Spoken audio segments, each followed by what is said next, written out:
इन दिनों social media पर एक वीडियो जमकर वायरल हो रहा है, जिसमें कहा जा रहा है कि अगर भारत और अमेरिका के रिश्ते और बिगड़ते हैं, तो जीमेल भारत में बंद कर दिया जाएगा।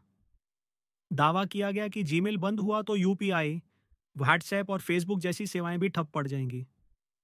लेकिन सवाल यह है कि हकीकत क्या है? क्या सच में जीमेल के बंद होने से भारत का डिजिटल पेमेंट सिस्टम रुक जाएगा? टेक एक्सपर्ट्स और वकीलों की माने तो ऐसा बिल्कुल भी नहीं है। असलियत यह है कि यूपीआई भारत के अपने डेटा सेंटर्स पर चलता है, जिन्हें national payments corporation of India यानी एनपीसीआई मैनेज करता है। इस वजह से जीमेल बंद हो भी जाए, तो भी फ़ोन पे, पेटीएम और बीएचआईएम जैसे ऐप्स सामान्य तरीके से चलते रहेंगे। हाँ, अगर किसी कारण से गूगल अपनी कुछ सेवाओं को भारत में सीमित करता है, तो एंड्रॉयड यूजर्स को प्ले स्टोर से ऐप अपडेट या डाउनलोड करने में दिक्कत हो सकती है। लेकिन इसका ये मतलब नहीं कि पहले से इंस्टॉल किए गए यूपीआई ऐप्स काम करना बंद कर देंगे। अब बड़ा सवाल यह उठता है कि क्या अमेरिका का राष्ट्रपति, चाहे वो डोनाल्ड ट्रंप ही क्यों ना हो, भारत में जीमेल या गूगल को बैन कर सकता है।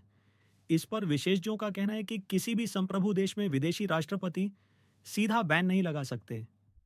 जीमेल बैन करने का अधिकार सिर्फ भारत सरकार के पास है। हाँ, अमेरिका में एक कानून है, international emergency economic powers act 1977, जिसके तहत राष्ट्रपति अपने देश की कंपनियों को आदेश दे सकते हैं कि वो किसी दूसरे देश में सेवाएं बंद कर दें। लेकिन ऐसा कदम उठाने से पहले उस देश के खिलाफ राष्ट्रीय आपातकाल घोषित करना जरूरी होता है।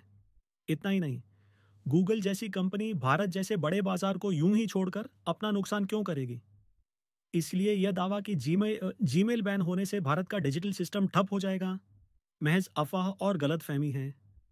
यानी असली सच्चाई यह है कि जीमेल बंद हो या ना हो, भारत का यूपीआई सिस्टम और डिजिटल पेमेंट व्यवस्था सुरक्षित है।